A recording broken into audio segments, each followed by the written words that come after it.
हा व्हिडिओ आता जो काही लेटेस्ट चालू आहे ना, जो काही माहोल आपला जंतर मंतरचा प्रोटेस्ट नीट पेपर फुटी प्रकरणातला, पण याला वेगळंच वळण देण्यात आलेलं आहे. आता तो नीट पेपर फुटीचा प्रकरण नाही राहिलेलं. का नाही राहिलेलं तर हे बघा 16 जुलै रोजी रिझल्ट लागला त्याचा आणि 21 तारखेला नीटची एक्झाम झाली. त्याला ते कोर्टामध्ये जी नीटमध्ये सिलेक्ट झाली ती पोरं तिथं एन्जॉय करतात आणि इथं लाठी चार्ज काय लाठी खायला कोण गेले तिथं. म्हणजे मुळात ही सगळी भंगरी ही नीटची नाहीच. ऑन द स्पॉट म्हणतो मी. काय बरोबर आहे ना? अरे तुमची एक्झाम आहे 16 तारखेला तिथे स्टडी करा. मग हे सीट वेकंट करा ना, बुक करा. आणि कुठं ह्यांच्या नादी लागतंय. ठीक आहे. तर दुसरा पॉईंट हा कॉकरोच जनता पार्टी. ह्याचं काही बॅकग्राऊंड काही बरंचसं काही मोठं नाही. आपलं CJ सूर्यकांत जे काही चीफ जस्टिस आहेत सूर्यकांत यांनी एक स्टेटमेंट दिली की जे बेरोजगारी योग आहे तो कॉकरोच सारखाच आहे. म्हणजे सरकारवरती हल्ला करतो. याचा संदर्भ घेऊन यांनी ही पार्टी तयार केली. 13 मे 2026 रोजी नीटचा पेपर फुटला. मग अभिजित दिपकेनी मग किती 6 जूनला प्रोटेस्टला चालू केलं जंतर मंतरमध्ये. पण 21 जुलै रोजी प्रोटेस्ट एकदम वळण आलं आणि 22 तारखेला गव्हर्नमेंटने त्यांना डेलिगेशन पाठवलं की या आपण चर्चा करू आणि तो ठीक आहे. आणि बाकीचा आता जो काही आहे तो मी तुम्हाला सांगतो.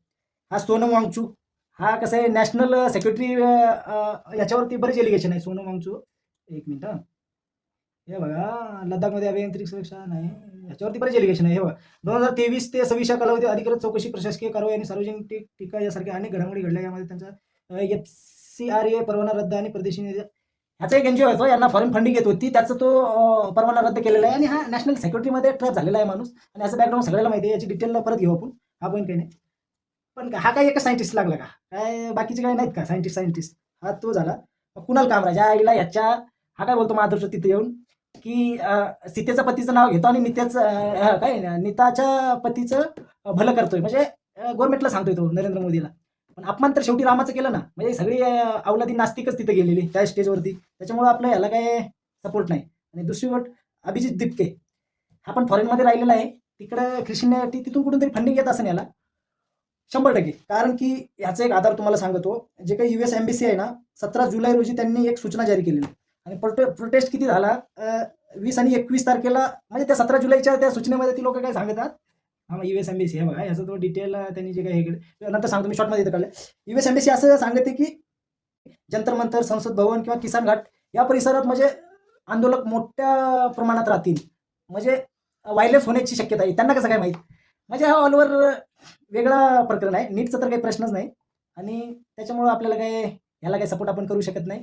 आणि गव्हर्नमेंट ही इलेक्टेड आहे सिलेक्टेड नाही की आपण यांना बसवलं.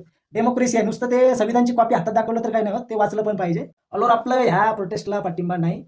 कारण की यांनी हिंदू धर्माबद्दल वेगळं बोललेलं आहे. पुन्हा हा सोनम वांगचूक हा तरी नॅशनल सेक्रेटरीचा धोकादायक आहे. त्याच्यामुळं ऑल ओव्हर आपण नाही पाठिंबा करत.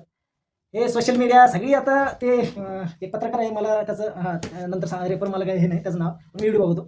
तो बोलतो कसंही तवा ठेवलेला आहे त्याच्यामुळं भाकर भाजून जायचं काम आहे. ही सगळी जे काही नेते मंडळी आहे ना त्यांचं हेच काम आहे. आता ऑलरेडी तवा ठेवलेला आहे यायचं आपली भाकर भाजून जायचं. आता मला सांगा हा अभिजित दिपकेने प्रोटेस्ट किती 6 तारखेला चालू केला जंतर मंतरमध्ये. त्या दिवशी होतं का कोणी. बेनिफिट असल्याशिवाय कोणी काही जात नाही हे कळायला पाहिजे. आणि सोशल मीडियावरती एकच रील 10 वेळा फिरती मग आपल्याला वाटतं अरे काय लई मोठं झालं असं काय नाही. गव्हर्नमेंट कॅपेबल आहे आणि एकदम केअरफुली हँडलिंग केलेलं आहे. ठीक आहे आता काही नाही. आता बघू आता काय चालू होते. आता आता तरी आहे जंतर मंतरवरती काय ग्राउंड नाही सोडत बोलतात. त्यांचे प्राथमिक न्यूज बघितलं तरी चालते काय जिकडं तिकडे जंतर मंतर जिकडं तिकडे जंतर मंतर हे सोशल मीडियामुळेच हे झालेलं आहे. Okay thank you. याच्यापेक्षा जास्त काही नाही बोलू शकत. ठीक आहे थोडीफार रिसर्च करून आपला जो काही मत आहे आपण मांडायचा प्रयत्न केलेला आहे.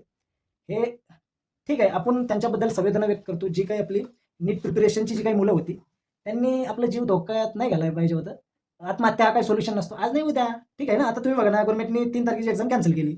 मग त्यांनी 21 जूनला री एक्झाम केली. मग तुम्ही त्याच्यात प्रिपरेशन करा ना. आता 16 तारखेला रिझल्ट लागला. तुम्ही कुठं तिथं काट्या खाताय आणि तिकडे जल्लोष करायचं. मला तुमची रँक आली तर तुम्ही जल्लोष करणार की तिथं प्रोटेस्टमध्ये खपणार. मग याचा अर्थ प्रोटेस्टमध्ये 1%ही नीटचा विद्यार्थी नाही. 100%. चालते धन्यवाद. याच्यापेक्षा जास्त काही नाही. ठीक आहे सोनम वांगचूकवरती आपलं एक डिटेल सिरीज येणार आहे. हे कुणाल कामरा आहे बघू. अरे याच्यापेक्षा तर आमच्या गावातलं पांड्या चांगली कॉमेडी करत होत्या आईला ह्याला कोणीतरी स्टँडअप कॉमेडियन बनवले आईला यांच्या फक्त नास्तिक देवावरती येऊन बोलायचं. ठीक आहे ओके धन्यवाद.